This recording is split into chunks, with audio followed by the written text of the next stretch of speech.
Tranquillement.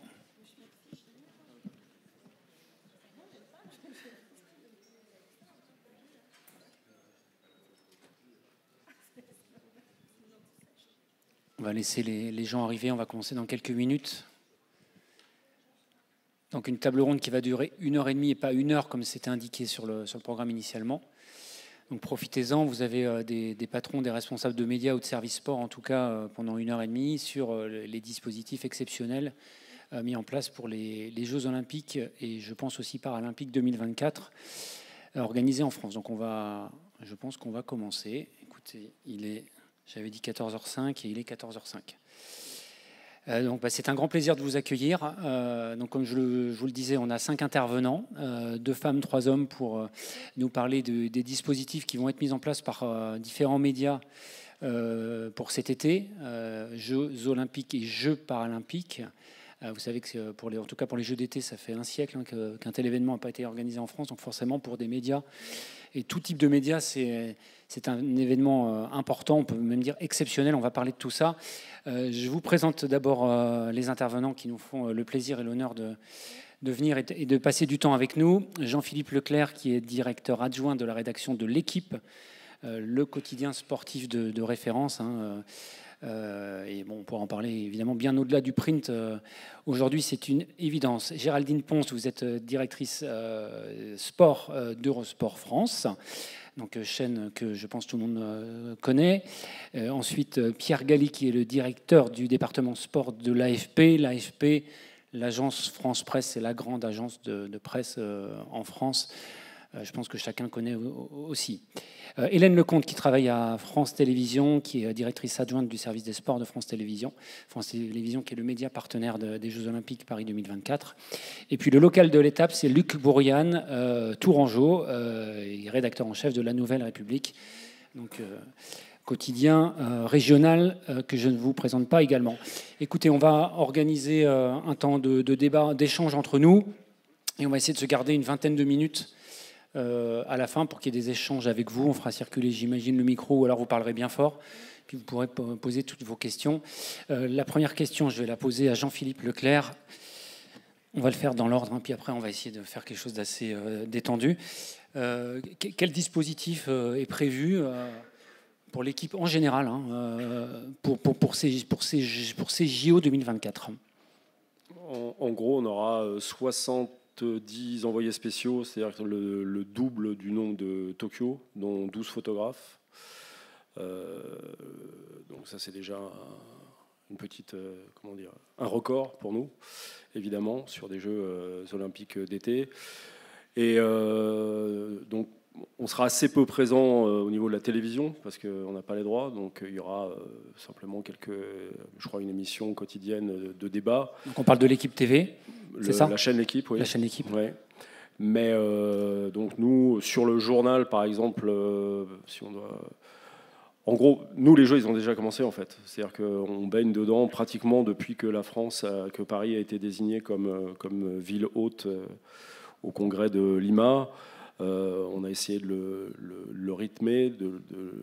Et par exemple, là, le 17 avril, on aura un numéro spécial donc, du journal J-100, où en plus du quotidien, je dirais, normal, qui tombera le lendemain du match Barcelone-PSG, match retour, on aura un cahier spécial de 100 pages. Donc 100 pages, 100 ans, 100 jours. À base plutôt historique, donc, et on aura aussi un J-30 un peu spectaculaire, donc voilà, nous on est déjà complètement à l'heure des JO, et donc pour résumer un peu l'état d'esprit dans lequel ce qu'on veut faire pendant ces JO de Paris.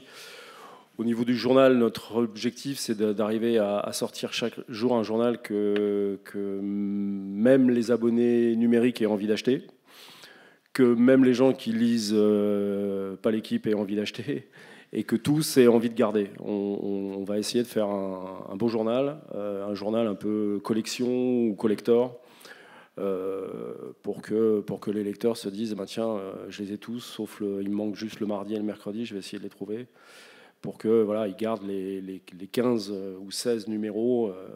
Donc par exemple, on aura un cahier résultat qui sera exhaustif. C'est-à-dire qu'on aura absolument tous les résultats des JO de Paris dans un cahier quotidien qui fera 12 pages.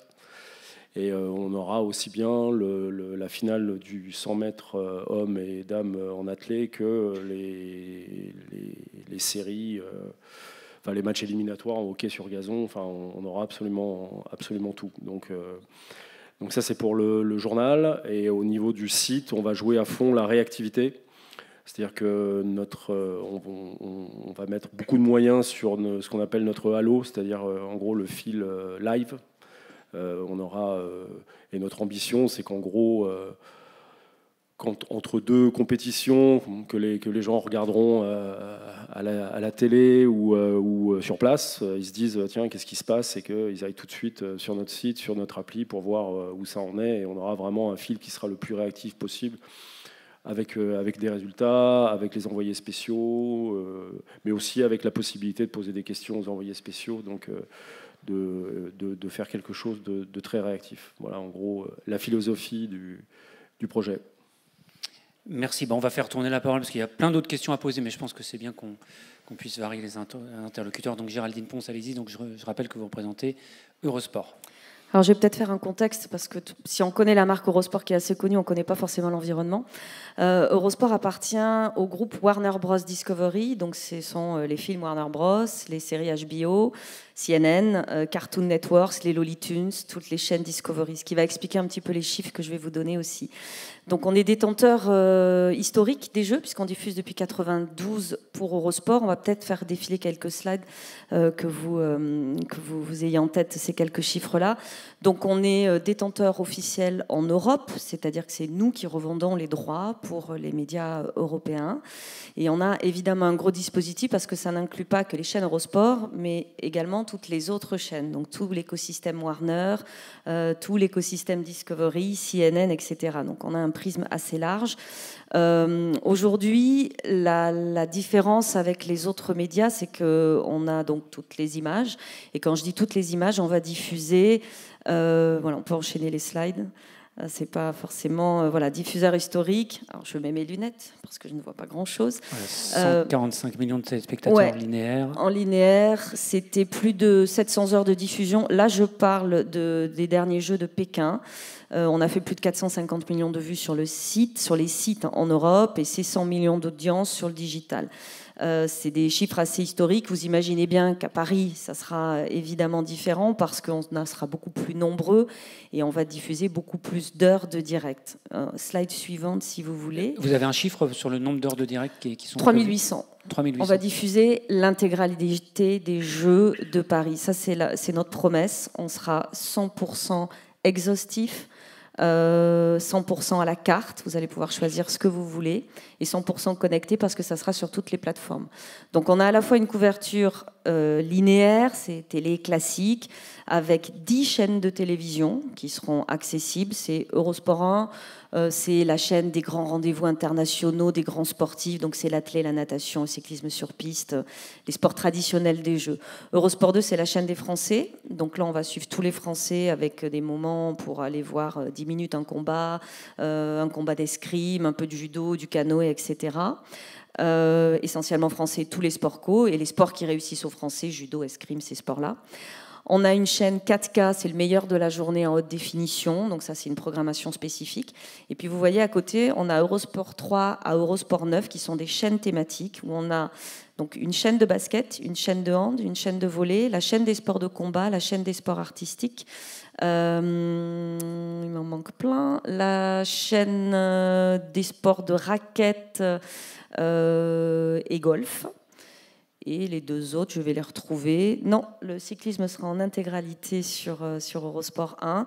Mais voilà, ce sont des chaînes thématiques. Donc quand vous avez un match de basket des Français qui sera sur Eurosport 2, vous pourrez revoir ou voir, quand ce sont des matchs qui se passent en même temps, l'autre match, Canada-États-Unis, sur la chaîne dédiée basket. Donc ça, c'est l'autre promesse. Ça va représenter 205 millions de reach à peu près. On diffuse dans 54 pays, 21 langues. Évidemment, en France, on va tout commenter. Donc je vous annonce que c'est un sacré casse-tête et qu'on est très bon à Tetris.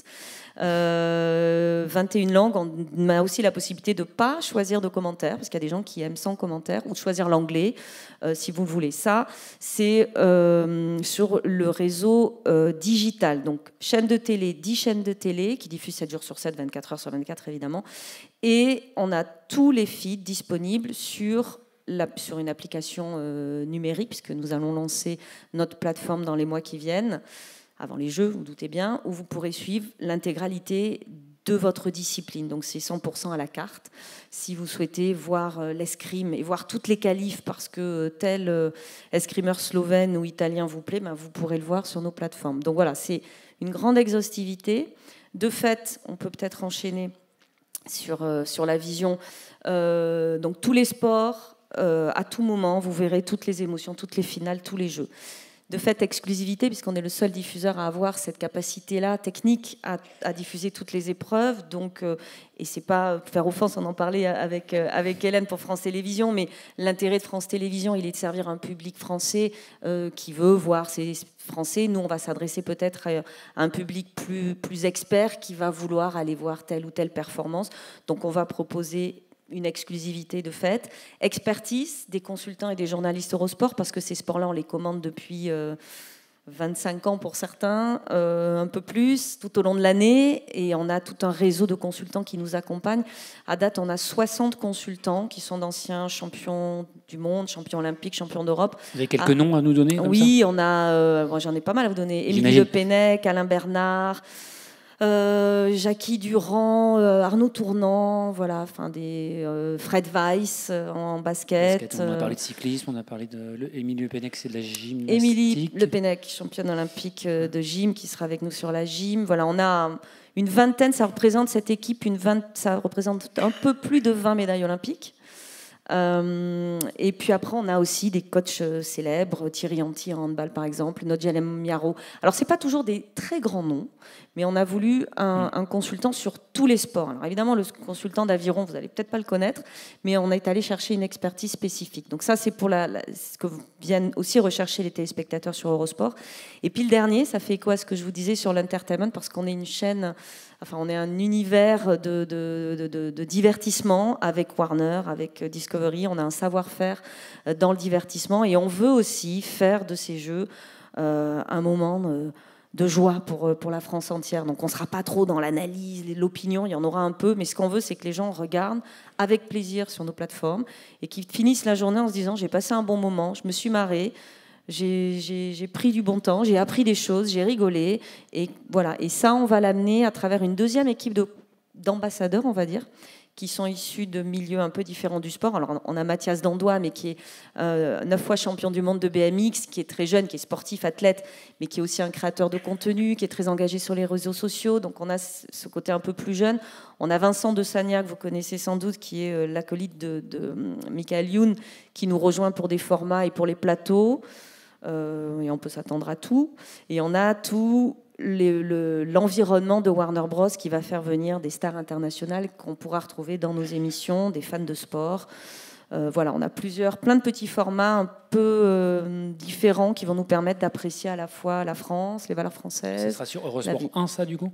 Les émissions, alors je pense que c'est peut-être les slides suivantes. On a donc 2 émissions sur Eurosport. Donc voilà, vous avez les chaînes, les 2 chaînes, toutes les chaînes, ce qu'on appelle pop-up, qui sont des chaînes thématiques. Tous les programmes commentés en télé, donc sur les 10 chaînes, avec un consultant. Des incarnations aussi de renom un peu différents qui vont nous rejoindre sur certains commentaires, qui aiment le sport, mais qui ne sont pas des sportifs. Voilà, typiquement Vincent de Sagna est fan de skate, il va nous rejoindre. Et on a plein d'autres personnes comme ça qui vont tous les jours venir aux commentaires. On a 2 émissions, une le matin qui se tiendra sur les toits d'un palace parisien qui accueillera également toutes les chaînes d'Eurosport, donc nos autres marchés forts. C'est là où les stars internationales vont défiler et venir. Un Bradley Cooper qui parle français, s'il fait l'émission internationale, il viendra aussi sur l'émission française. Donc on a une émission entre une demi-heure et 2 heures, ça dépendra, qui démarre à 7h du matin jusqu'au premier live. Et puis une autre émission qui se tiendra en direct du Club France après le dernier direct de la journée sur 1h30. Et à côté de ça, on a un renforcement fil rouge sur Eurosport 2 avec ça c'est des petits plateaux d'infos, les dernières infos, le classement des médailles. Et donc, comme on est un gros réseau d'Eurosport avec tous les pays d'Europe, on est 800 journalistes, 800 collaborateurs qui vont travailler sur ces jeux. Donc, on va occuper toutes les zones mixtes. On a de la représentation dans toutes les zones mixtes pour ne pas louper n'importe quelle interview, à la fois française, mais pas que. Et puis, des gens qui vont aussi nous aider de CNN, d'Atlanta, de Discovery, qui ont un vrai savoir-faire dans la création de contenu. Voilà, pour distiller tous ces contenus au fil de la journée sur le renfoncement fil rouge de plateaux d'accompagnement, un gros résumé sur la soirée, et puis tout ça, une présence très forte sur les réseaux sociaux, puisqu'on a des équipes sociales, et sur le site eurosport.fr qui fait aussi beaucoup d'opinions et qui va suivre toute la journée les compétitions en parallèle de tous les flux qui seront disponibles. Bon, c'était très complet. Juste quand vous dites 800, c'est 800 journalistes ou 800 collaborateurs. Personnes, avec équipe technique, etc. Ouais. Très bien. Alors, autour de Pierre Galli, qui représente l'agence France Presse, qui est la grande agence... Et une des 3 grandes agences mondiales avec les Américains de AP et les Canado-britanniques de Reuters. Donc nous, quand on parle de dispositif, on parle en termes de métier et on parle en termes de langue. Les métiers, c'est le texte, la photo, la vidéo. Et les langues, c'est le français, l'anglais, l'espagnol, le portugais, l'arabe et l'allemand. Donc notre dispositif, au total, ça sera plus de 200 personnes qui seront mobilisées sur ces Jeux Olympiques. En texte... On compte environ une centaine de reporters qui seront évidemment sur tous les stades, etc. Mais comme nos petits camarades de l'équipe, on n'a pas débuté cette couverture, on ne la débute pas en 2024. Comme eux, on a pris le train très très haut. Je pense que c'était même avant 2017, il y a eu la création du CFSI. Enfin, vous, c'était en 1924, mais nous, on a été fondé qu'après la guerre. Donc voilà, on a pris le train il y a une dizaine d'années. Et évidemment, on a accompagné toute cette montée vers les Jeux Olympiques, donc en texte, en 6 langues, une centaine de reporters concernés, autant en photo, avec un gros travail qui a été fait sur toutes les questions de robotique, de ce qu'ils appellent les remotes, etc. On va placer beaucoup de robots, que ce soit dans les toits des stades, dans le fond des piscines. Ça donne parfois quelques photos assez spectaculaires. Je vous renvoie à une photo d'une nageuse américaine qui avait été prise d'un malaise au fond d'une piscine. Qui avait été sauvée. Qui avait été sauvée par son entraîneur. Enfin voilà, on est là pour capter le moindre de ces moments. Et puis on a aussi, à l'AFP, on a aussi la vidéo. Alors j'ai pas la prétention de dire qu'on va faire comme Eurosport ou comme France Télévisions. Nous, à l'AFP, donc on sert nos clients, donc on va les servir comment ? D'abord, on va être présent dans toutes les zones mixtes, dans toutes les zones évidemment de célébration, mais aussi on offre à nos clients broadcast des highlights tous les jours et plusieurs fois par jour qui peuvent intégrer à leur workflow et proposer qui sont des résumés en fait et qu'ils peuvent proposer à leurs téléspectateurs. Voilà pour le gros de notre dispositif. Et d'un point de vue des vidéos, on profite aussi également évidemment de la richesse de tout le réseau de l'AFP, parce que l'AFP, c'est 151 bureaux dans le monde. Donc, dans chacun des pays concernés, eh bien, il y a des athlètes qui vont partir pour les lieux de compétition, mais il y a aussi des athlètes qui vont revenir. Donc, on va voir, grâce à ce réseau, eh bien, quel est l'accueil qui leur est réservé, puis voir aussi comment sont vécus ces Jeux depuis ces différents pays dans le monde entier. Voilà, c'est un peu la spécificité qu'on va essayer de présenter et d'offrir à nos clients. Alors, faut peut-être justement, parce que l'équipe, on voit bien, Eurosport, on voit bien, mais je ne sais pas si les gens voient l'AFP. Quand vous dites vos clients, vous travaillez comment, pour qui, vos articles, tous les reportages, les dépêches, etc., de vos reporters sur le terrain, on pourrait les voir où et quand et comment? Alors, nous, on n'a pas un lien direct, on ne fait pas du B2B, on n'est pas en lien direct avec le grand public, encore qu'on puisse nous lire quasiment en direct sur énormément de sites aujourd'hui, mais en fait, on sert nos clients et c'est ensuite nos clients qui les redistribuent. Et c'est qui vos clients, pour donner nos des clients, noms? Ce sont toutes les télés, tous toutes les radios dans le monde entier. On n'a plus de toutes les télévisions, toutes les radios, tous les journaux qui sont dans le monde entier. On a plus de 4000 clients, donc tous les médias sont clients des grandes agences de presse. Ils reprennent nos contenus, que ce soit en texte, en photo ou en vidéo pour les télés, et ils les diffusent à destination de leurs clients, que ce soit sur le web, en print, les photos ou bien les vidéos. Voilà, c'est vrai qu'on est une vieille institution assez méconnue, mais c'est vrai que c'est bien de préciser de temps en temps quel est notre métier, quelle est notre fonction exacte. Donc en tant que journaliste, on est forcément abonné dans les rédactions au fil AFP, mais je ne sais pas si tout le monde connaît le fonctionnement. Merci beaucoup. On va passer à Hélène Lecomte, donc, qui représente France Télévisions, le service des sports de France Télévisions. Alors, bonjour à tous. Effectivement, France Télévisions, on avait un énorme défi, nous avons un énorme défi, c'est de proposer à tous les Français, fans de sport, experts de sport ou simplement avec une appétence pour ces Jeux Olympiques, le meilleur des Jeux Olympiques gratuits. Et c'était le gros défi, donc il fallait qu'on puisse imaginer un dispositif. Alors on va regarder le premier slide, ça vous permettra de mieux comprendre aussi la difficulté. Non, pas celui-là, celui-là non plus, celui-là. Donc vous avez là tous les sites olympiques qui vous sont proposés. Et dans ces sites olympiques, vous allez voir qu'il y a plusieurs plateaux qui vont donc concerner, puisque nous aurons 3 plateaux pour proposer ces 40 heures de direct par jour, ça n'est pas rien, sur 3 antennes, puisque nous allons utiliser France 2, France 3 et une chaîne numérique qui va diffuser en continu tout le meilleur de la journée, avec effectivement des spécificités par chaîne. France 2 sera, on va dire, la chaîne des primes et la chaîne des grands événements où on pourra suivre les exploits des Français. La France 3 sera plutôt la chaîne des sports collectifs et des sports au temps long, c'est-à-dire des épreuves un peu longues, type par exemple voile, golf, etc., où on n'a pas besoin de...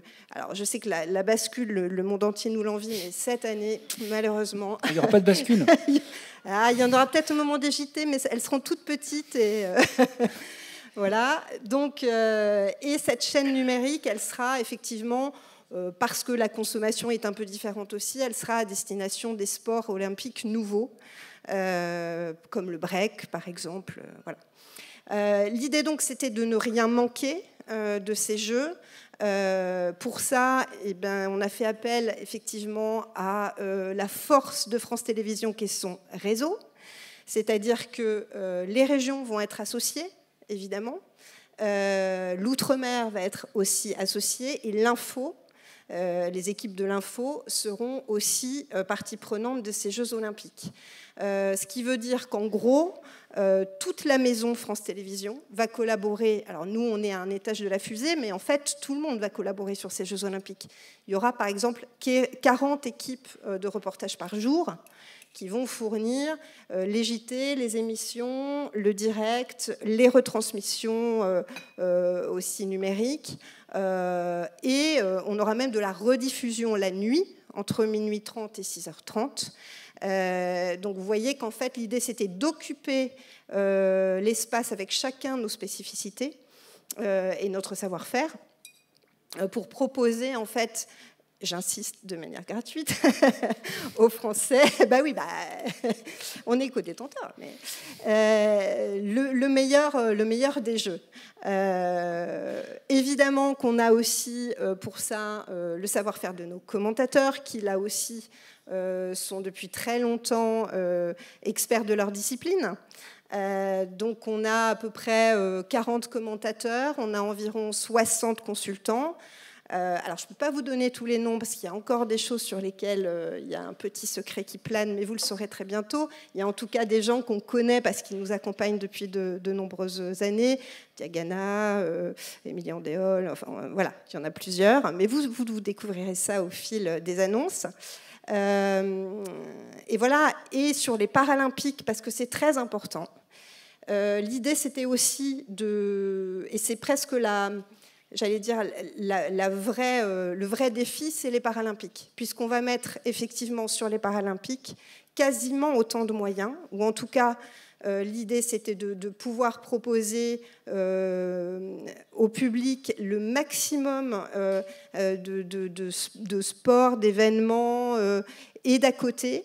Là aussi, nous aurons une chaîne qui sera complètement dédiée aux Paralympiques, avec certains consultants qui ont voulu rester sur les Paralympiques. À titre de comparaison, on avait 6 consultants sur Tokyo, on en aura 22, je crois, sur Paris. Donc autant vous dire que c'était aussi une vraie volonté que de les rendre les plus accessibles possibles aux Français. Voilà. Et juste une question, si vous me permettez. Oui. Pour que les gens aient une idée, c'est-à-dire que cet été, quand on allumera sa télé à quelques heures, que ce soit oui. de la journée, à part sur les JT, sur France 2 ou France 3, on verra que des Jeux Olympiques? Oui. D'accord. Sur 2 chaînes. Sur France 2 et France 3. Le temps, effectivement, des épreuves, mais bien sûr, oui, c'est la volonté. D'accord. Allez, on passe à Luc Bourriane, donc, qui est rédacteur en chef, je vous rappelle, à la Nouvelle République. Forcément, vous êtes un quotidien régional, mais on sait très bien que vous traitez aussi l'info nationale et internationale, parce que un journal de PQR est un journal complet, puis aussi parce que c'est un événement tellement important, tellement concernant, qu'on imagine, vous aussi, vous avez un dispositif plus modeste, mais effectivement, on a aussi un dispositif évidemment beaucoup plus modeste que ce qu'on vient d'entendre. Mais comme vous le dites, l'événement est tel qu'on a adapté notre mode opératoire habituel pour des JO à cet événement-là. Alors, si, pareil, évidemment, ça a commencé depuis longtemps, on suit les athlètes locaux, notamment, on va y revenir. Et puis, sur le moment des Jeux, nous, ça va se décliner de 2 manières essentiellement. Sur le web d'abord, avec ce qu'on appelle des directs commentés. Quand on entend direct, parfois on associe un peu trop la vidéo, donc évidemment nous n'avons pas les droits pour retransmettre quelque épreuve que ce soit, mais donc ce sont des directs écrits, ce que tous les sites de presse désormais pratiquent abondamment d'ailleurs, pour tout type d'actualité. Donc on le fera, et dedans, dans ces directs-là, il y aura à la fois l'aspect sportif, les événements majeurs. Il n'y aura pas l'ambition d'être exhaustif, on n'a pas cette capacité-là, et on estime aussi que l'audience qui vient sur un site comme le nôtre n'est pas absolument fondue de sport, et donc n'a pas besoin de cette exhaustivité, mais en revanche, on y associera aussi des événements de l'actu générale du pays liés aux Jeux. On peut, évidemment, les enjeux de sécurité, de transport, etc., seront embarqués dans ce direct-là, et pour l'animer, ce sont des directs quotidiens sur toute la journée. Il y a une cellule qui a été constituée qui mêle à la fois des journalistes sportifs et des journalistes du service des informations générales, c'est-à-dire l'actu France Monde, dans les pages classiques de la Nouvelle République. Et puis sur le print, durant les Jeux, donc dans le journal que nous imprimons, il y aura un cahier spécial quotidien de 8 pages à minima, et qui là pour le coup sera vraiment centré sur le sport, et qui nous permettra, qui accueillera aussi les comptes rendus, les éventuels entretiens que nos envoyés spéciaux auront pu collecter aux abords des sites d'épreuves. Et nos envoyés spéciaux, ils sont au nombre de 2 accrédités sur les Jeux olympiques, et 2 autres qui seront autour du Club France, où on espère qu'il y aura beaucoup de médailles et que donc il y aura beaucoup de témoignages à recueillir. Donc ça, c'est le dispositif au moment des Jeux. Et puis ce dispositif-là, il va être évidemment pour correspondre à l'ADN d'un titre de presse quotidienne régionale. On va suivre prioritairement les athlètes locaux, et donc ici à Tours, la principale chance de médaille tourangelle, c'est Kayla Nemours en gymnastique. Elle concourra pour l'Algérie, comme tout le monde le sait, et évidemment, on va suivre particulièrement son parcours, comme on le fait déjà depuis de longs mois. Et voilà. Et puis alors, il y a une dernière spécificité pour la Nouvelle République, c'est que sur notre zone de diffusion, on est sur 5 départements, 3 dans la région Centre-Val de Loire et 2 en nord de Nouvelle-Aquitaine. Eh bien, on a quand même un site, puisque c'est le site du tir qui est basé à Châteauroux. Et là, il y a un dispositif un peu particulier. On a eu peu plus de souplesse pour obtenir des accréditations. Donc on a 3 accrédités journalistes, dont un photographe parmi les 3, qui seront spécialement dédiés aux épreuves de tir qui se passent à Châteauroux. Mais là aussi, notre vocation, c'est de traiter les comptes rendus des épreuves sportives. Enfin, on ne va pas se rendre... D'abord, on n'a formé aucun journaliste à la spécificité du tir, donc on n'est pas spécialement pertinent sur la question. Mais ce qui sera vraiment important pour nous, c'est de traiter du rayonnement, du retentissement que ça a pour l'Indre, pour Châteauroux.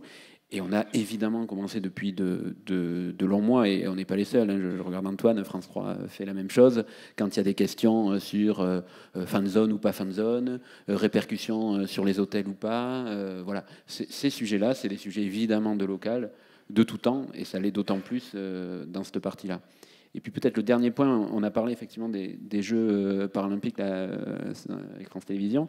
Nous aussi, et c'est intéressant de noter que la matière sportive peut permettre d'appuyer certaines inflexions d'une ligne éditoriale. Il y a quelques années, par exemple, à la Nouvelle République, on a, au niveau du sport, veillé à davantage traiter les équipes de sport collectif féminin, avec, par exemple, Chambray, qui est en National 1 en handball en Indre-et-Loire. Il y a aussi Celles-sur-Belle, qui est aujourd'hui en National 2 dans les Deux-Sèvres, ou le Poinçonnet en National 1 basket. Il y a eu un effort qui a été fait, logique, mais qui n'allait pas de soi jusque-là, sur la couverture du sport féminin. Et c'était une manière aussi d'appuyer une ligne éditoriale c'est des questions qui traversent évidemment la société et les rédactions, qui devaient faire davantage de place à des expertes plutôt que systématiquement des experts, etc. Et bien là, j'y viens aux Jeux paralympiques, c'est un peu la même chose. L'opportunité de Paris 2024,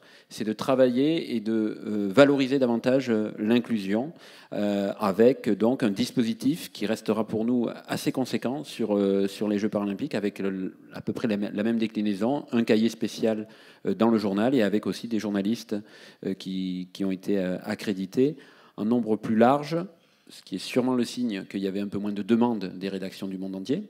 Et puis, ce qui aussi pour nous va nous permettre d'assurer une rotation sur le suivi, parce que, en revanche, en termes de temporalité, à ce moment-là, les saisons sportives ont repris, et donc notre service des sports, il sera amené à déjà suivre le FC Tours ou la Berrichonne de Châteauroux. Vous avez dit 2 journalistes accrédités à Paris plus 2 au Club France. Par comparaison à Tokyo, la Nouvelle République, si vous aviez un journaliste accrédité ou pas? Non, il n'y en avait pas. Donc là, c'est aussi la difficulté de s'accréditer quand on a des Jeux à l'étranger, c'est le coût que ça représente.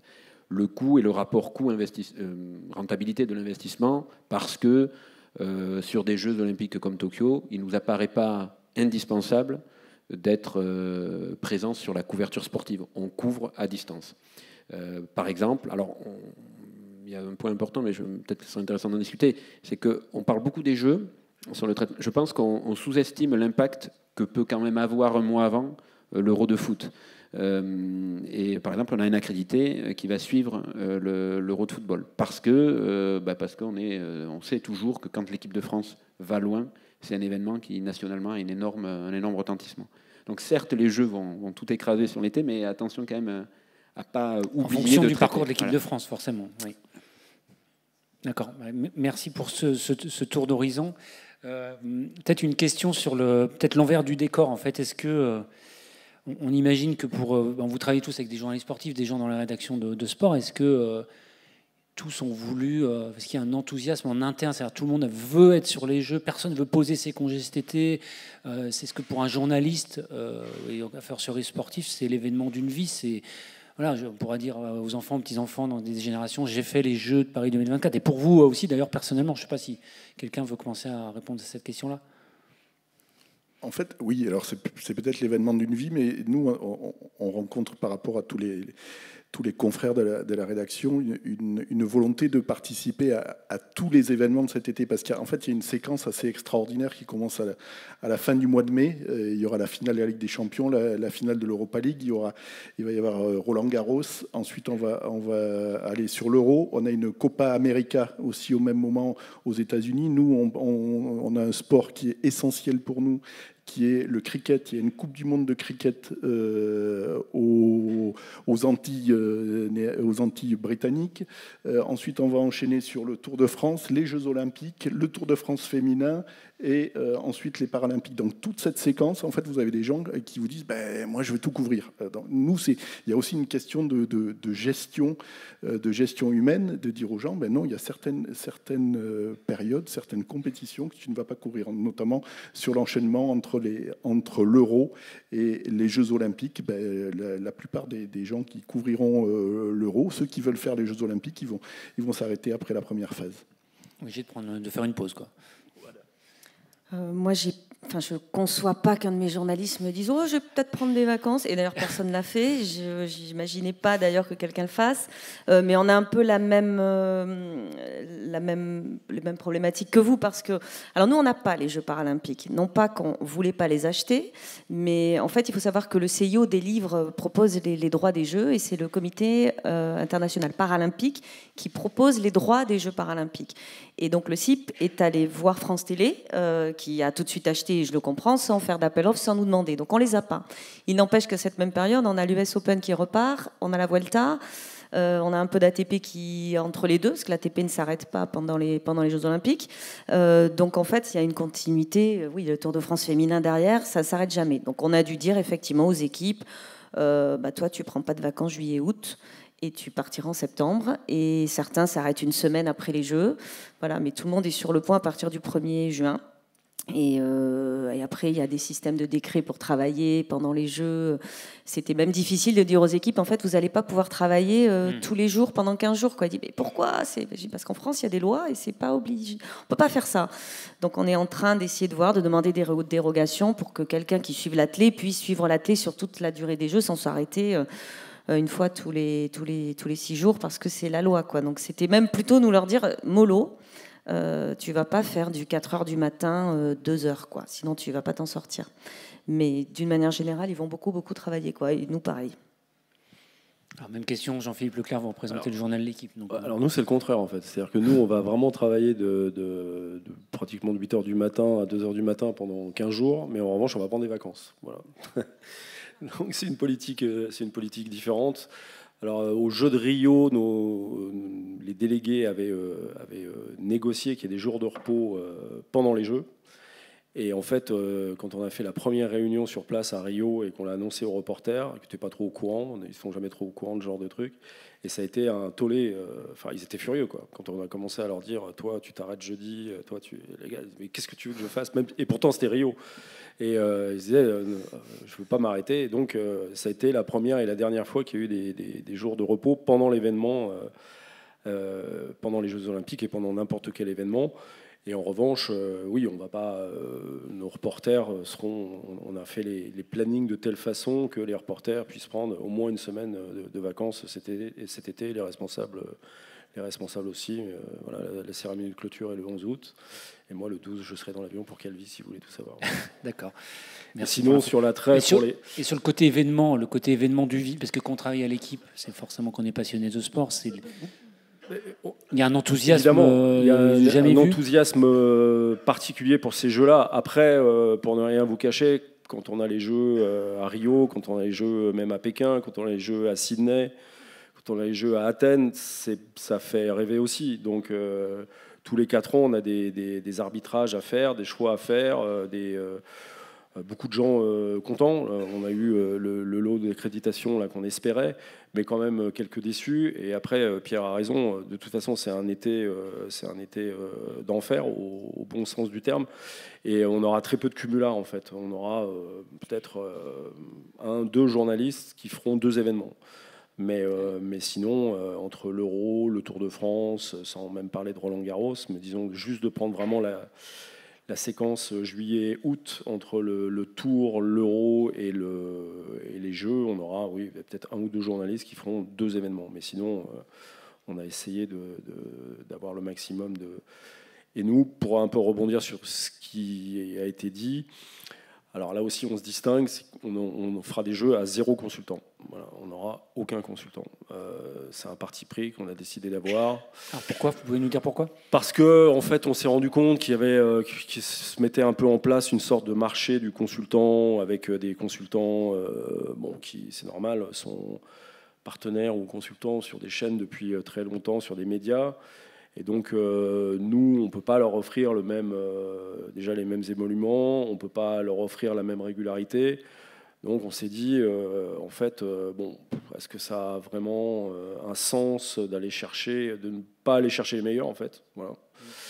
Et on s'est dit, si on est 70 accrédités, on est un quotidien, un site de sport qui suivons ces sports toute l'année.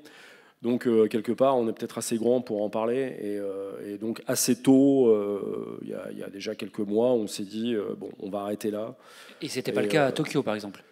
Non, mais à Tokyo, on avait très peu de consultants. Ouais. Déjà, et en plus, il y avait le Covid. C'est vrai que avec le Covid, personne ne voulait y aller. Donc là, pour le coup, il y a eu il y avait moins de gens, moins de volontaires pour aller à Tokyo. Mais à Tokyo, on était une très grosse délégation, puisqu'on était quand même, je crois, 33, 34, avec des problèmes très compliqué. Donc là, a priori, je dis bien a priori, ce sera quand même un peu plus simple.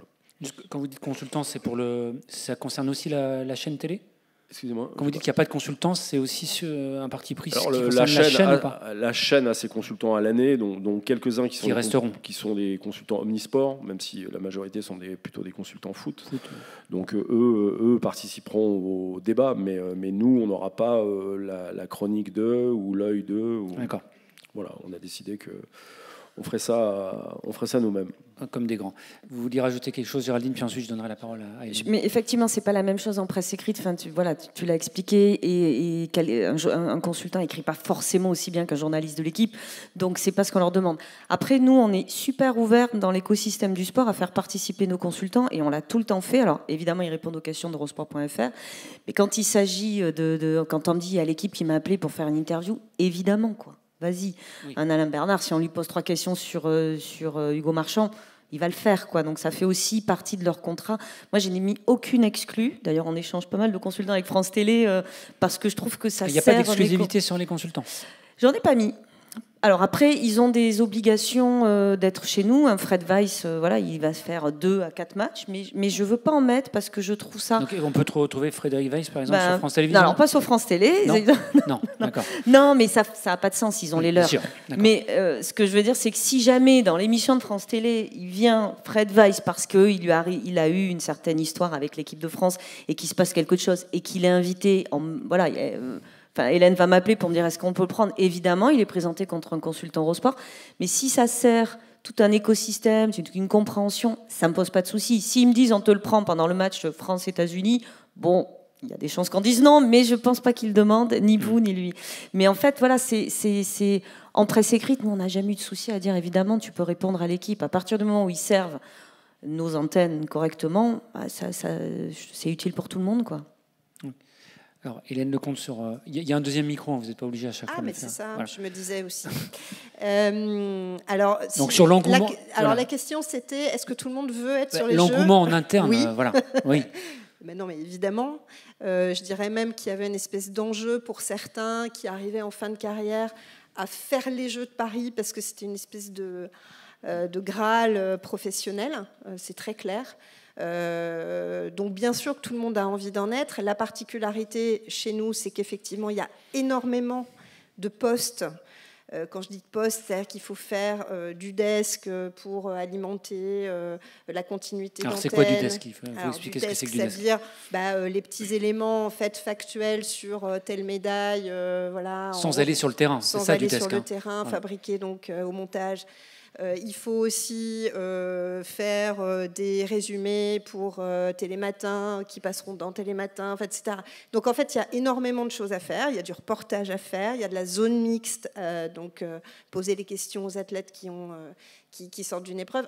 Donc il y a beaucoup de choses à faire. Et nous respectons le 1 jour de repos par semaine, puisque c'est une volonté de notre entreprise, qui a sans doute raison de le faire. Mais du coup, on a des plannings qui sont coton. Je ne vous le cache pas. Après, on pense qu'il faut un temps de repos, et c'est la RH de notre entreprise estime qu'il faut faire comme ça. Les journalistes ne sont pas toujours très contents.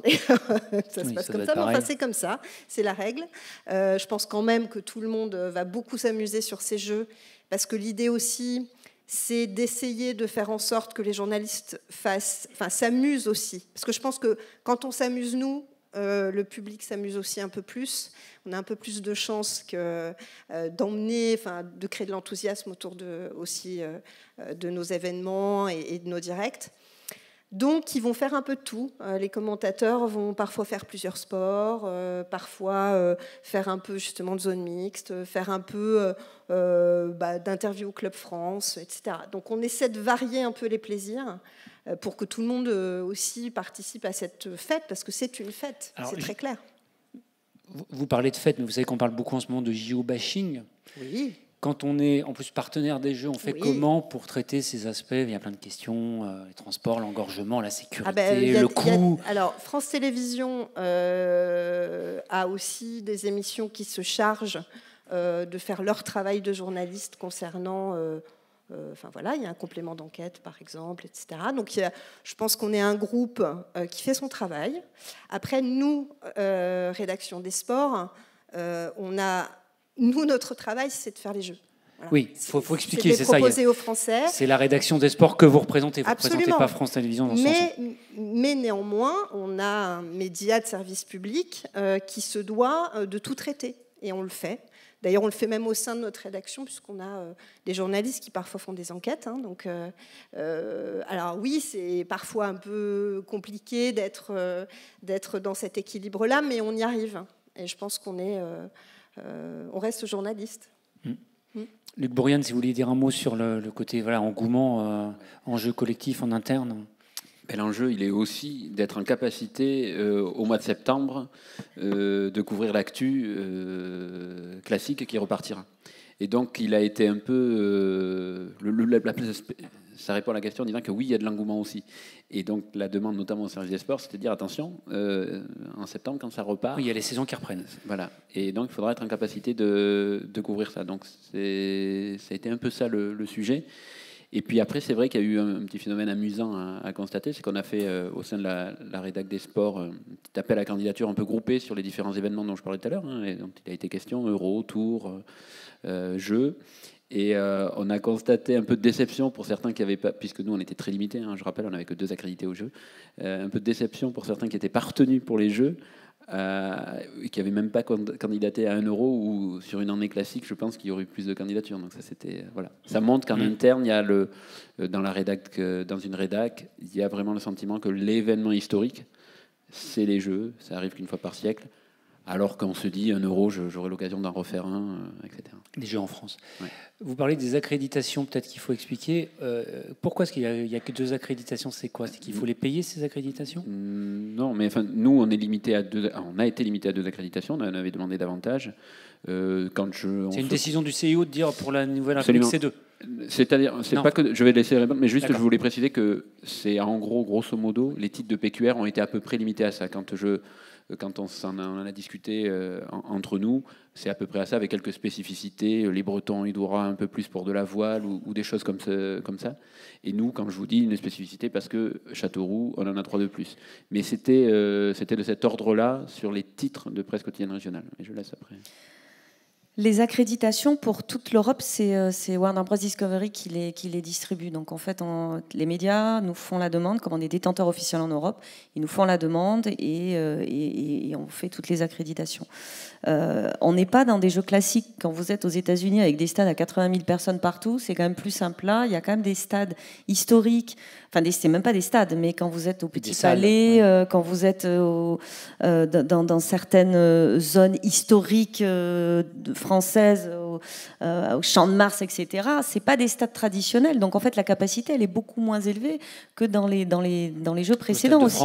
Voilà. Donc il a fallu regarder. On a essayé, enfin je sais, alors c'est pas moi qui me suis occupé ça personnellement, de répondre au plus grand nombre. Après nous on a des jeux à couvrir. France Télé et détenteurs, ils ont besoin de place aussi pour avoir leurs journalistes. Je pense que l'équipe, ils ont été assez bien servis aussi. Voilà, mais vous avez la RAI, il y a la BBC, il y a les Polonais, il y a TVN, il y a beaucoup de gens aussi à servir. Donc voilà, il y a un quota de place.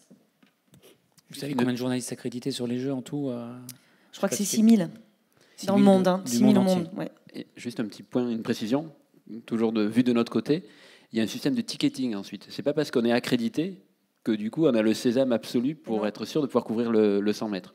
Donc ensuite il y a une nouvelle peut-être que oui, Jean-Philippe vous pourrez mieux l'expliquer que moi. Alors si tu parles du 100 mètres d'athlée, il n'y a pas de ticketing pour le 100 mètres d'athlée. Il y aura ticketing pour les épreuves, les finales de natation. Mais le ticketing ne concernera donc ce qu'on appelle le ticketing, c'est-à-dire que vous êtes accrédité, il faut demander une suraccréditation pour un événement particulier. A priori, aux Jeux de Paris, il ne sera nécessaire que pour les cérémonies d'ouverture, de clôture, les finales de natation et je crois les finales du judo aussi. Mais par exemple, la finale du 100 mètres, comme c'est au Stade de France, dans un très grand stade, n'importe quel accrédité pourra y assister. Et la finale du basket aussi, exact, ouais. Il y aura du ticketing. Oui, avec aussi cette... Donc voilà. Après, nous, on a été bien servis. On a eu ce qu'on voulait. Après, je pense que ça récompense aussi une certaine forme de fidélité au jeu, puisqu'on est présent... alors avant, l'équipe, le journal s'appelait L'Auto, mais nous, en gros, on est présent pas depuis Athènes 1896, mais pas loin. Et par exemple, donc, sur un événement où, comme Tokyo, où il y a beaucoup de journalistes français qui s'étaient inscrits et qui n'y sont pas allés pour des raisons tout à fait légitimes. Mais je sais que le fait que nous, on y aille et qu'on y aille aussi nombreux, pour le CIO, c'était quelque chose d'important. Et voilà, c'est aussi une façon pour eux de nous renvoyer la balle, de nous accorder les accréditations qu'on avait demandées pour des jeux qui, en plus de ça, se déroulent chez nous et chez le baron de Coubertin. Pierre, vous voulez dire quelque chose pour l'agence France Presse ? Oui, nous, on a le statut d'agence olympique, donc ce qui fait qu'on a un accès particulier et qu'on est en général assez bien servi, d'autant plus qu'en plus on a une journaliste qui est accréditée en permanence à Lausanne. On a une journaliste en poste à Lausanne auprès du CIO, qui est en charge du traitement du CIO et des grandes fédérations internationales. Donc on a une présence au quotidien et ça montre qu'on a une couverture des Jeux Olympiques, mais aussi entre les Jeux, qu'ils soient d'hiver ou d'été. On a une couverture permanente de l'actualité olympique. Et donc ça, évidemment, c'est récompensé, entre guillemets, par un accès comme on veut aux accréditations. Je veux bien que vous donniez le micro à Hélène Lecomte. Je voulais juste dire que, je crois que c'est toi qui l'évoquais, effectivement, des Jeux à Paris, il y a une spécificité, c'est que c'est à Paris. C'est-à-dire que nous, on a aussi certains techniciens, par exemple, qui ne verront jamais les Jeux parce qu'ils seront dans des régies, chez eux, certes, et qui finalement voient plus des Jeux Olympiques quand ils sont ailleurs. Ça, pourquoi ? Parce que, par exemple, on a nous, on délocalise les régies. Par exemple, quand on est à Tokyo, du coup, il y a un certain nombre de techniciens, de cadreurs, de gens du son qui partent à l'étranger et qui, du coup, vivent plus presque les Jeux Olympiques quand ils sont à l'extérieur, que quand ils sont à Paris.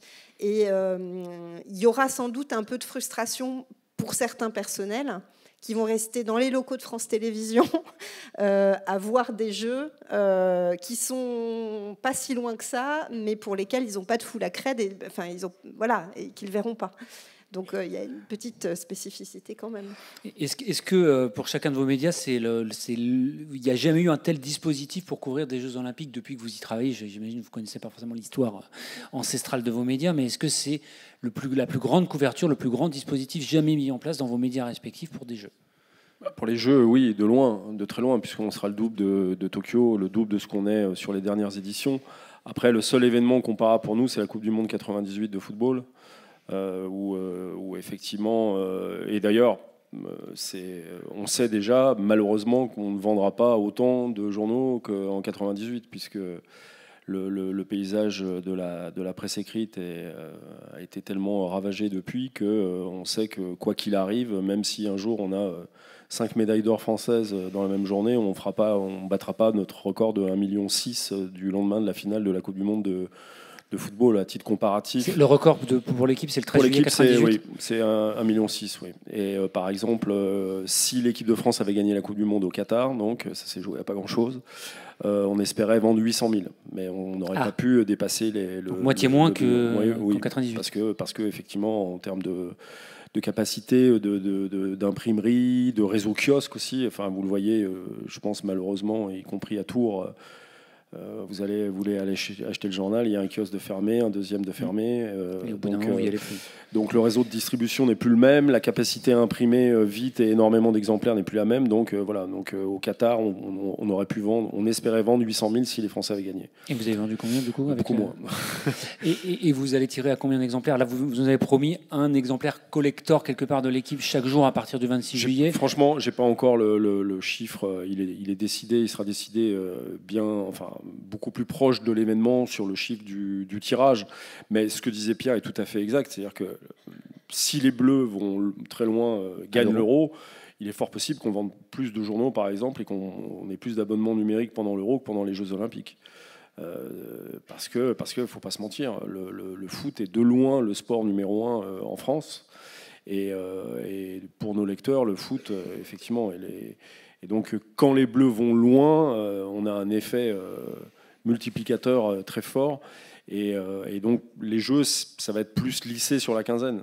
Ce qu'on espère, c'est qu'effectivement, par exemple sur un Euro de foot, tant que les Bleus ne seront pas, je dirais, au moins en quart de finale, il y aura assez peu d'effets en fait.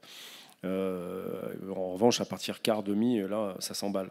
Là, notre espoir sur les Jeux, c'est que de la cérémonie d'ouverture jusqu'à la cérémonie de clôture, on ait un effet plus lissé. On n'aura pas de pic comme ça, comparable à une victoire des Bleus en finale de championnat d'Europe, mais tous les jours des médailles et tous les jours le sentiment. Ce que vous vendez, c'est quoi? C'est les sportifs français, surtout vous ou pas? Nous, de toute façon, toute l'année, on dépend des résultats des sportifs français, très clairement. Et je dirais qu'il y a une sorte de permanence de notre public sur des sports comme le foot, un peu sur le rugby, mais alors après, c'est vraiment très indexé sur les performances des sportifs français. Le dernier exemple très récent, c'est les frères Lebrun au tennis de table. Notre couverture du tennis de table, franchement, à chaque fois qu'on faisait des papiers tennis de table, c'était vraiment un sport de niche pour nous. Et là, les frères, il y a un phénomène frères Lebrun. Donc c'est pour ça, quand on parle de grands sports et de petits sports, ça ne veut pas dire grand-chose, parce qu'en fait, tout dépend des résultats des Français. Et donc là, en ce moment, il y a un phénomène Lebrun, il y a un phénomène Wembanyama en basket. À chaque fois qu'on fait quelque chose sur lui, ça marche. Il y a un phénomène MMA, par exemple. On a eu... C'est pas un sport olympique, mais... Qui passe pas encore. Mais il y a 2 semaines, par exemple, les 3 papiers les plus lus de la journée sur le site, c'était hors foot, c'était 3 papiers de MMA. Voilà. D'accord. C'était une semaine. Cédric Doumbé, Doumbé, il y avait eu Saint-Denis, il y avait eu puis Ngannou, qui c'était un combat de boxe, mais qui est quand même assimilé à un champion de MMA. Donc nous, on est très, très, très dépendants. Mais il n'y a pas que nous. Moi, j'ai fait 6 éditions d'été. L'ambiance en ville, elle dépend, mais pratiquement pas à 100%, mais presque des résultats des athlètes locaux. J'étais aux Jeux de Rio, qui étaient censés être des jeux très festifs, et en fait, les Brésiliens n'étaient pas au niveau où ils espéraient, à part en foot et en volley, et c'était des jeux en termes d'ambiance assez tristes, quoi. Enfin, c'était pas la grande excitation attendue. En revanche, les Anglais ont fait de très beaux jeux parce qu'à un moment, les champions anglais ont performé. Et là, c'est sûr que l'humeur des jeux, en plus de ça, en France, où on sait qu'on a un public qui est plutôt un grand public, qui s'intéresse au sport à travers les grands événements plutôt qu'avec une culture sport, une fidélité tout au long de l'année, et un public qui est quand même très chauvin, c'est sûr que l'enthousiasme général va dépendre énormément des résultats des sportifs français. Bon, ça va mettre une pression supplémentaire. Pas du tout. Je ne sais pas si quelqu'un voulait dire quelque chose sur le côté, voilà, c'est du jamais vu. Alors, Eurosport, j'imagine, vu ce que vous nous avez présenté. Oui, mais plus gros dispositif, parce que ce que je vous ai dit pour la France, elle est valable pour tous les autres pays. Oui, donc en fait, quand on commente 10 chaînes de télé plus, il faut savoir qu'il y a jusqu'à 62 événements par jour. Donc et en simultané, je crois qu'on monte à 27 une journée. Donc on fait ça dans tous les pays d'Europe, mais comme il y a beaucoup de pays qui ne sont pas équipés d'espaces, de cabines, de commentaires pour faire tout ça, nous on les équipe à Paris. Donc en fait on a un building où on va avoir je ne sais pas combien de cabines et les commentateurs étrangers des autres pays vont venir chez nous. Donc ça va être, oui, on n'a jamais fait des jeux comme ça. Mais après on est une entreprise américaine, j'imagine que pour Los Angeles, où on a encore les droits jusqu'en 2032, ça peut être assez conséquent aussi. Oui, d'accord. Voilà, nous on est une entreprise, non pas américaine, mais on est une entreprise française, mais on travaille sur le plan mondial, et en fait il y a une mobilisation de l'ensemble du réseau de nos bureaux qui sont dans les 150 bureaux répartis à travers le monde. Et puis en fait cette passion on la ressent aussi également à Paris. C'est vrai qu'on sent que les gens sont imprégnés par les jeux. Il y a tous les services police-justice évidemment autour des problématiques de sécurité, les services en charge des questions d'environnement, de transport, etc. se sont emparés de tous ces sujets et nous permettent en fait d'enrichir toute cette ouverture et de l'offrir à nos clients, parce qu'il y a tous ces sujets qui sont très importants, sans verser dans le bashing, etc. Mais la problématique sécuritaire, elle est quand même assez prégnante. Elle se pose notamment pour la cérémonie d'ouverture, qui est quand même un grand point d'interrogation. Il y a eu des grosses interrogations de la part des autorités. Il y a une réduction de la jauge. Et ben voilà, nous on suit ça évidemment avec beaucoup d'attention. Après, pour revenir sur le géobashing, je sais pas, mais tu as l'expérience aussi, mais tous les jeux. Toutes les villes qui ont accueilli des jeux, 6 mois avant, la population n'était pas contente, ça râlait, ça va être pourri, va y avoir du bazar, etc. Et finalement, ils étaient très contents de faire la fête. Donc c'est pas spécifiquement français. Sauf à Pékin, bizarrement, où ils étaient super contents d'avoir les jeux, il n'y a jamais eu de problème d'organisation. Donc en fait, on croit remarquer qu'il y a plus de bashing dans les démocraties que dans les dictatures, bizarrement. Bonne remarque. Hélène Lecomte. Oui, non, c'est plutôt rassurant, du coup. Bon, France Télévisions, c'est un dispositif exceptionnel, j'imagine. Oui, de toute façon, c'est tout à fait exceptionnel. Et c'est ce que je vous disais, c'est qu'en fait, c'est tout France Télévisions qui se met à l'heure des jeux. Et c'est ça qui est... Et d'habitude, c'est pas le cas. Non, d'habitude, c'est que le service des sports. Un peu, je dirais pas l'exclusivité du service des sports, mais on est très très à la manœuvre. Là, il faut qu'on partage. C'est aussi quelque chose d'un peu différent dans la conception des programmes, des temps de direct, de la coordination avec les autres équipes et entités de la maison. Mais tout le monde, pour le coup, a envie d'en être. Donc, ce qui fait que c'est presque un peu difficile parfois, parce que, je ne sais pas, sur des événements comme le relais de la flamme, Olympie, enfin plein de choses, et qui de l'info couvre quoi, qui des sports couvre quoi. On se retrouve aussi avec des programmes qui sont... alors sur le papier complémentaire, parfois en réalité un peu avec un peu de collusion, donc c'est beaucoup plus en fait de discussion autour de tout ça. Oui. Alors que le service des sports avait quand même l'habitude de gérer ça tout seul, et c'était son moment d'une certaine manière. Là, il faut partager. Donc tout le monde veut en être. Voilà. Un dernier mot avec Luc Bourrienne, puis après je propose qu'on fasse des échanges avec la salle. Non, mais nous, évidemment, le dispositif que j'ai présenté tout à l'heure, c'est un dispositif important, mais qui n'est pas exceptionnel pour nous. Et tout à l'heure, j'entendais la discussion sur les tirages pour la Nouvelle République. Un événement qui peut avoir un effet sur les tirages, ça reste une élection politique. C'est uniquement ça. Ah oui. Nous, il y a peu d'effets sur les tirages, sur les résultats sportifs. En revanche, il y a toujours un effet sur un scrutin, et d'autant plus quand il est local, évidemment. Et si Kayla Nemours a la médaille d'or, même pour l'Algérie, vous aurez quand même un petit peu plus de... On est preneur de bonnes nouvelles et de bonnes surprises, mais ça resterait une bonne surprise qui a un effet sur le tirage. Je parle sur le tirage, pas sur, par contre, par exemple, la conquête d'abonnés numériques, où là, on voit évidemment que c'est beaucoup plus volatile et donc plus réactif à ce type d'infos. Bon, il reste une vingtaine de minutes, donc je pense que ce serait pas mal si vous êtes intéressé, que vous puissiez poser des questions si vous êtes partant. Allez-y, je ne sais pas si on fait circuler un micro ou si vous parlez assez fort. Il y en a un qui arrive, super. Allez-y. Bon, vous vous présentez puis vous posez votre question.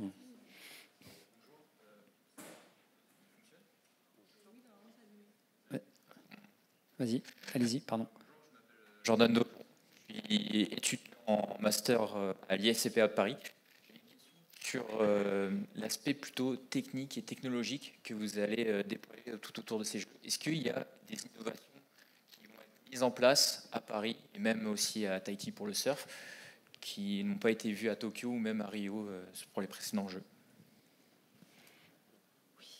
Qui veut répondre? Oui, alors moi je vais en parler d'une. C'est vrai que jamais France Télévisions n'avait fait de chaîne 100% numérique. Et alors, la petite subtilité de cette chaîne numérique temporaire, c'est qu'elle sera interactive, ce qui n'avait jamais été le cas, donc avec une modération bien sûr, mais il y aura un système comme sur Twitch en fait, où les gens pourront interagir voilà, en temps réel. Donc ça, nécessairement, c'est quand même un des petits défis technologiques. L'autre défi, c'est les 3 régies, les 3 plateaux qui reçoivent chacun des flux. Voilà, ça c'est en fait comme s'il y avait, je sais pas, 3 soirées électorales en même temps. Enfin, c'est énorme en fait. Ça demande une mobilisation technologique vraiment énorme pour le coup. Mais il y a 2 choses. Il y a effectivement le côté technique en interne. Donc ce que disait Hélène, voilà, nous on va fonctionner à peu près à 30 régies. Full régie, donc c'est 10 personnes par régie avec des flux qui partent dans tous les sens. On a un système immense salle qui s'appelle le Playout où on reçoit tous les flux et qu'on partage selon les applis, les chaînes, etc. Donc c'est un défi de chaque seconde. Ça, c'est le premier point. Après, les innovations technologiques qu'on va mettre à l'antenne, ça devient de plus en plus compliqué de développer des choses. Alors, et je ne peux pas là tout vous dire parce qu'il y aura quelques surprises qu'on annonce, mais l'utilisation un peu plus pertinente peut-être des studios 3D, des studios numériques où vous avez 15 mètres carrés, mais vous avez l'impression que vous pouvez, vous incrustez ce que vous voulez dessus et vous pouvez vous retrouver à tout moment dans n'importe quel espace des jeux comme si vous étiez en live. Donc moi, je peux avoir des reporters dans leur petit espace vert qui finalement sont projetés au milieu de la piscine olympique. Voilà, ça c'est des choses comme ça. Il y a après la traduction simultanée des interviews qui est peut-être la prochaine étape où je ne sais pas si vous avez vu ça. Voilà, vous avez un Français et sur chaque chaîne, il va parler avec son accent, sa voix, son timbre de voix dans la langue du pays. Voilà, ça c'est encore un peu compliqué à mettre en place parce qu'il faut quand même une certaine fiabilité et on n'est pas sûr d'aller dessus, mais on commence à travailler sur des choses comme ça. Mais après, toutes les zones mixtes, quand vous avez, je sais pas, 32 zones mixtes qui fonctionnent presque en direct, qu'il faut enregistrer, donc avoir la possibilité de discuter de faire des duplex. Mais la grande innovation, elle n'a pas encore été inventée. Moi, la grande innovation que j'aimerais, c'est soit que les ballons de rugby aient des capteurs et on arrive à savoir si effectivement ils ont franchi la ligne ou pas. Certains diront c'est dénaturer le jeu, c'est pas ça le rugby, mais ça peut être ça aussi des innovations. Il y a plein de choses à imaginer encore. Et c'est plutôt bien qu'on n'invente pas tout de suite, mais oui, il y aura effectivement des innovations technologiques de cet ordre-là, plutôt numérique, digital, numérique. Pierre Galli. Alors nous, les innovations techniques et technologiques, elles se font toujours à l'occasion des grands événements de sport. C'est un peu comme c'est des locomotives à chaque fois pour le reste de la production. Là, je sais que du côté il y en a une cellule dédiée pour la photo, pour l'innovation technique, qui travaille sur des développements avec des techniciens d'un manufacturier de photos, Nikon pour ne pas le nommer. Donc ils ont commencé à travailler sur ces systèmes-là à partir de la Coupe du Monde au Qatar. Ils l'ont développé sur les championnats du monde de natation, d'athlétisme l'an dernier à Fukuoka. Je crois qu'ils l'ont finalisé au championnat du monde d'athlétisme là, à Glasgow il y a quelques semaines. Donc a priori, il devrait être prêt. Mais alors, revers de la médaille, c'est qu'à l'AFP, on a une grande spécialité, c'est de lancer les innovations techniques au moment des Jeux Olympiques ou des grandes compétitions sportives, et que parfois il nous arrive quelques petits incidents. Donc là, on va croiser les doigts pour ne pas avoir de petits ou gros incidents. Après, l'innovation, il faut qu'elle soit au service de l'éditorial aussi. Donc, autant ça justifie de faire de la téléportation à Tokyo, où nous, on devait envoyer 35 personnes, Covid, on n'en envoyait qu'une. Vous avez un invité qui arrive sur votre plateau instantanément. Voilà, Teddy Riner est médaillé. Hop, il apparaît sur notre plateau, il discute avec la journaliste. Ça, c'est faisable. Mais là, on sera tous sur place. Tous nos studios européens seront à Paris. Ils sont donc le matin dans cet hôtel parisien et après dans leur maison individuelle, dans les clubs locaux de leur CNO. Vous n'avez pas besoin d'avoir d'innovation technologique parce qu'ils vont venir là, les athlètes. Et c'est eux qu'on a envie de voir, c'est partager ces émotions-là. Donc pourquoi créer des innovations là où on n'en a pas forcément besoin? C'est la question qu'on se pose assez régulièrement. Je suis complètement d'accord avec toi, pour le coup. Pour le coup, on est souvent d'accord. C'est vrai qu'on est souvent d'accord.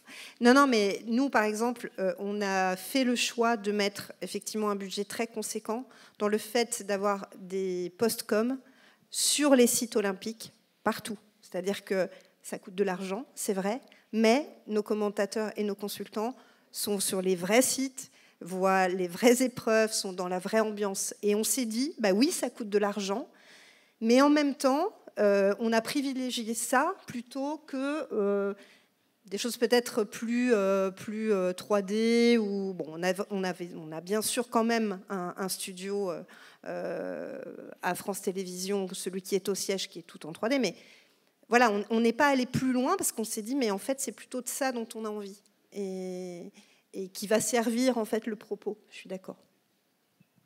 Est-ce qu'il y a une autre question? Oui, il y en a plein. Mais allons-y.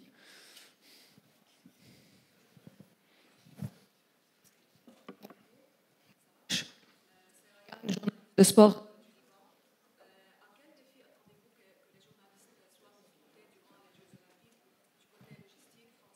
Du coup,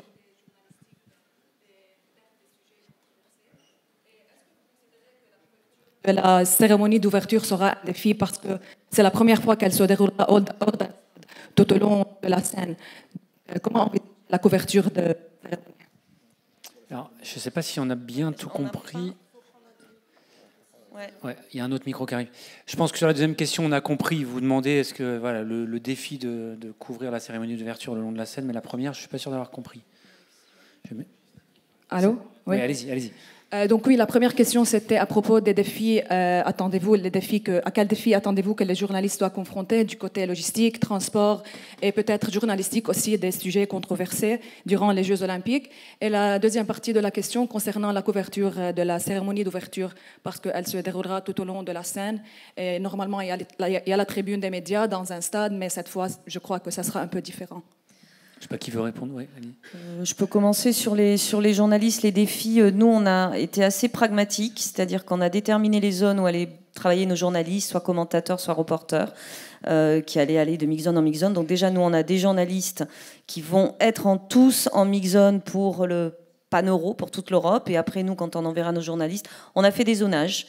Et on a pris des hôtels à des Parisiens pour qu'ils soient à côté, pour éviter de faire...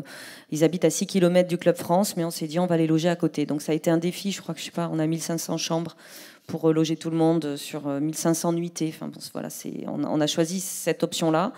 On a tout un service de transport aussi, où on va amener les gens selon un service des locaux, des studios, des zones, etc., et service de mototaxi. Enfin voilà, on va essayer d'être un peu plus efficace quand vous devez tourner d'un bout de Paris à l'autre. Ça, voilà, on fonctionne comme ça. Pour répondre à la deuxième partie de la question, effectivement, c'est un défi pour les organisateurs, mais c'est un défi aussi pour les journalistes, cette cérémonie, parce que d'habitude, voilà, c'est assez simple. Les journalistes, on est au stade, on est derrière notre ordi et puis on tape. Là, effectivement, ce qu'on en sait, et j'étais à une commission presse du CIO là, avant Noël, ce qu'on en sait, c'est que l'essentiel des journalistes seront au Trocadéro, en fait. Il y aura une tribune de presse au Trocadéro, mais il y aura aussi des points, des positions tout au long de la scène, certaines debout, où les journalistes pourront assister à la cérémonie. Avec nous, en tout cas pour le journal, le problème particulier du bouclage, puisque nous, on boucle à minuit 15 et on peut encore faire ce qu'on appelle des repiquages jusqu'à minuit 45. Dans un premier temps, on nous avait annoncé une fin de cérémonie à 23h30, donc on était un peu fébrile. Là, on nous parle plutôt de 23h. Mais c'est sûr que nous, on aura beaucoup de journalistes mobilisés sur la cérémonie d'ouverture, avec sûrement, tel qu'on l'imagine aujourd'hui, on aura un certain nombre d'envoyés spéciaux tout au long du parcours, au Trocadéro et même vers le village ou avec une famille d'athlètes. Et puis on aura sûrement un journaliste qui sera peut-être au siège pour le coup, et qui recevra en fait toute la copie de ses collègues et qui bâtira un récit un peu au long comme ça, avec différentes petites parties qui lui ont été envoyées d'un peu. C'est ce qu'on avait fait, par exemple, je me souviens à Pékin, on avait procédé comme ça parce qu'on était déjà, à cause du décalage horaire, avec un bouclage très très serré. Et nous, sur la cérémonie d'ouverture, c'est vrai que c'est clairement un grand défi. On va a priori opter pour une espèce de marquage de zone, quoi.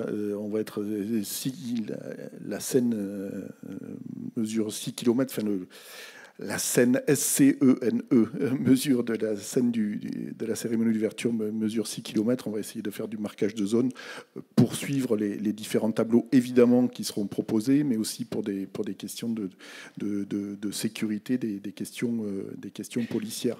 Ensuite, je voulais rebondir sur la question sur les interrogations en termes logistiques. Je crois que la grosse question, tu l'as un petit peu abordé, Géraldine, c'est les transports, en fait. Le principal point d'interrogation, il est sur les transports. Alors nous aussi, on a choisi de mettre des gens à l'hôtel, mais par exemple, on va avoir des problèmes pour rapatrier les gens, les reporters, après certaines épreuves, le soir, quand elles finissent tard, une fois que les transports en commun seront fermés, puisqu'a priori, on n'a pas eu de confirmation là-dessus, mais a priori, les métros vont fonctionner jusqu'à 1h du matin. Et s'il y a une épreuve qui finit à 23h30, ça laisse pas beaucoup de temps ensuite pour travailler.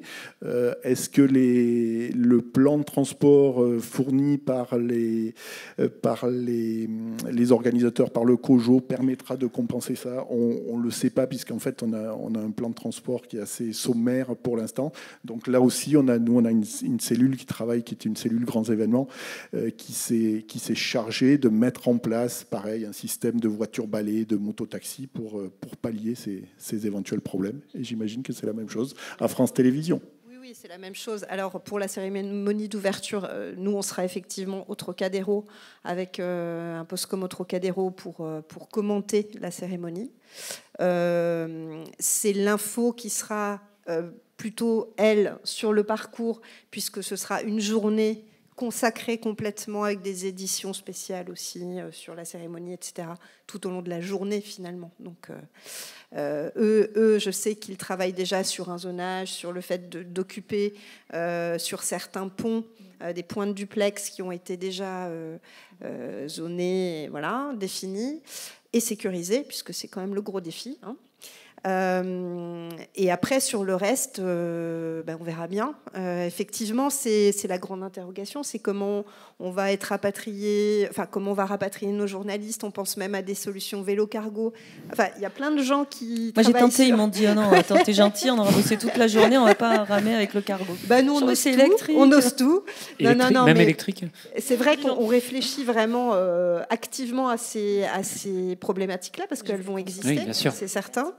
Donc voilà, et puis on s'adaptera en fait. On s'adapte toujours, hein, mais oui, ça peut être assez rock'n'roll. Hein. Et sur la cérémonie, un dernier point, on négocie parce que c'est pas là pour le coup le CIO qui a ce choix-là.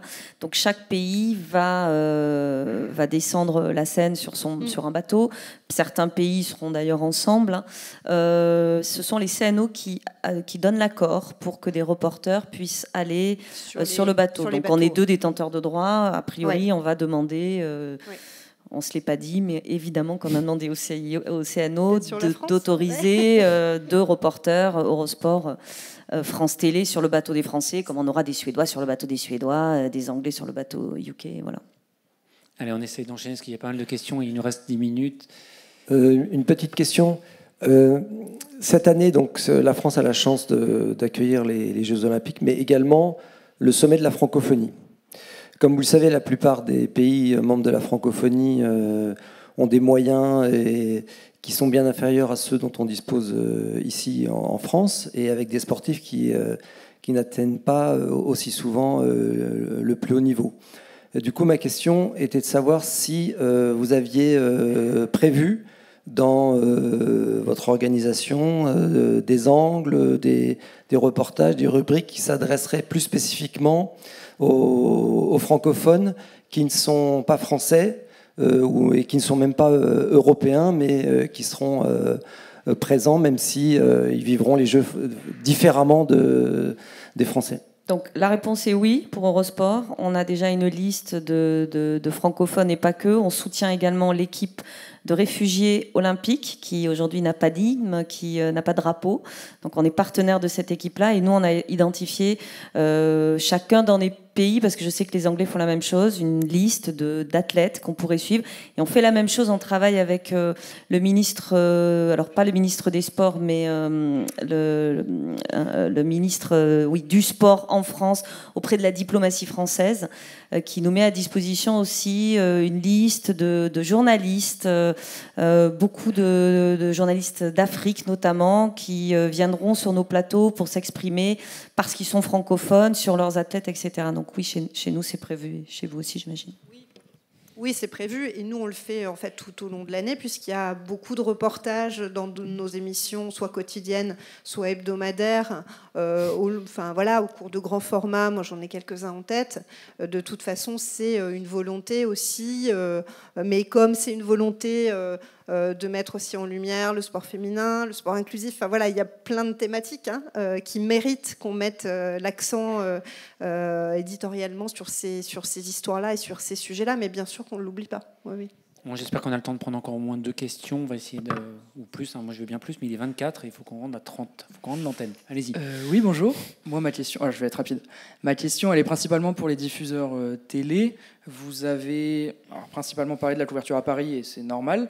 Mais du coup, qu'est-ce que vous avez prévu en région ? Est-ce qu'il y aura par exemple des mini-plateaux à Marseille, à Haïti, Châteauroux pour le tir, vous en parlez ? Non, c'est... Tahiti. La voie est à Marseille. Oui, Tahiti, pardon.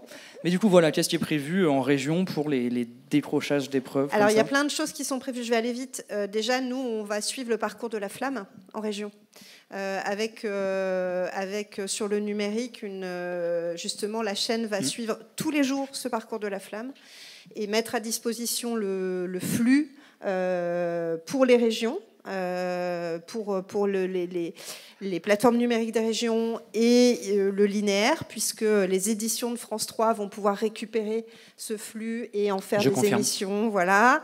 Et on a des collaborateurs en fait, de France 3 Régions qui vont participer aussi au jeu dans leur région, qui vont être journalistes, référents à part entière sur les régions. Et on avait très envie, non pas que des journalistes parisiens descendent en région, mais de faire collaborer des gens qui, toute l'année, finalement, suivent leurs sportifs, leur site. Voilà. Donc, oui, je confirme, les régions participeront pleinement. Voilà, je vais juste dire un mot, parce que je travaille à France 3 Centre-Val de Loire. En effet, on a 3, par exemple, dans notre rédaction, 3 journalistes de la rédaction de France 3 Centre-Val de Loire qui seront détachés pour couvrir les Jeux.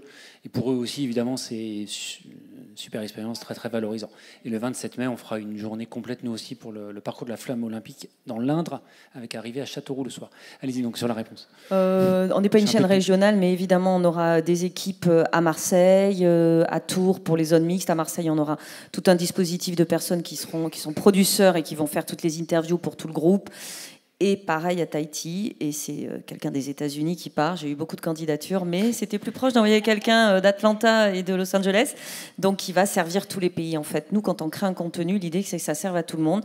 Et ce sont des gens qui parlent en général plusieurs langues. Et moi, si je demande aux reporters à Tahiti de me faire Vainé Fierro ou d'autres personnes, on envoie les questions, ou s'ils sont journalistes, ils le sont et qui parlent français, ils savent ce qu'il faut faire. Donc voilà, on travaille comme ça. Allez, on essaie d'avoir une autre question. Oui, bonjour, Mohamed Moulay, conseiller régional délégué au sport et aux Jeux Olympiques et Paralympiques ici en Centre-Val de Loire. J'avais une question peut-être un peu technique, notamment sur la question des accréditations supplémentaires et sur les zones, les épreuves les plus convoitées. Vous avez parlé tout à l'heure du 100 mètres, du basket, de la finale basket. En fait, comment se fera, ou par quel moyen, par quel dispositif technique on va transmettre, les journalistes, et je pense notamment aux reporters photographes, vont transmettre la photo ou le scoop. Et est-ce qu'il n'y a pas un sujet d'inégalité entre un journaliste qui sera proche ou plus loin, vous voyez? Donc, En fait, il y a des zonages sur les zones mixtes. C'est-à-dire quand vous êtes détenteur de droit, il y a une dizaine de zones mixtes, la zone 1, zone 2, zone 3. Donc aujourd'hui, Eurosport, détenteur officiel, on a la zone mixte numéro 1. Donc ils sont obligés de passer en premier chez nous. Après, c'est sans doute vous, après CBS. Après, nous, on a en local. Donc moi, sur la clé, je vais être 4e que pour la France, mais j'aurai l'Inter, etc. Donc oui. Après, un journaliste français qui va être un athlète français qui va passer sur la zone mixte numéro 1 en télé, j'entends pas. Après, il y a les radios, etc. Mais il peut faire très rapidement pour Eurosport International, passer totalement à côté d'NBC parce qu'il n'en a rien à faire, s'arrêter à France Télé parce que c'est important, s'arrêter sur la France. Ça dépend les relations qu'on a. C'est comme ça. C'est des attributions de zone mixte.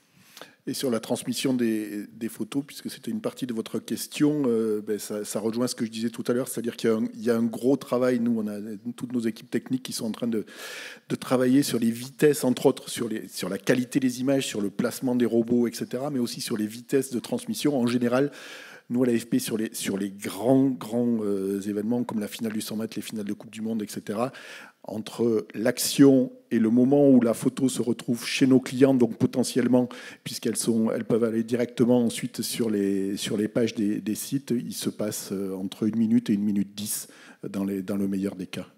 C'est-à-dire il y a la prise de la photo, la transmission avec des données, l'indexation, la vérification. Je parle très vite pour vous dire comment ça travaille. Il y a tout un tas de données qui sont associées. Maintenant, c'est de plus en plus automatisé et ça part vers nos clients. Et j'imagine que c'est la même chose à l'équipe. Mais c'est la même chose pour nous. Nous, la nouveauté pour nos photographes, c'est qu'on aura pour la première fois des robots autonomes.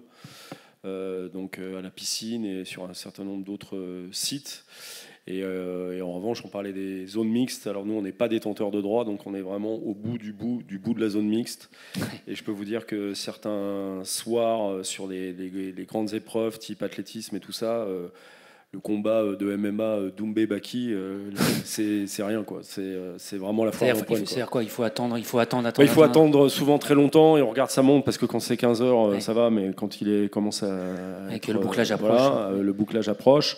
Et puis parce qu'il y a des athlètes qui sont déjà rincés. C'est-à-dire que même si vous êtes très content d'avoir gagné une médaille d'or, quand vous l'avez exprimé au micro de France 2, au micro de Eurosport, à toutes les radios, et qu'ensuite vous arrivez, quand vous êtes français, vous faites l'effort, quand vous êtes américain, vous le faites un peu moins, et quand vous êtes américain et que vous étiez le grand favori et que vous êtes au pied du podium, vous le faites pas du tout. Et nous, on attend quand même, donc bon, je vais pas chercher à vous faire pleurer, hein, mais c'est vrai qu'il y a une réalité du métier qu'on ne perçoit pas toujours quand on... Même pour l'équipe, qui est le grand quotidien.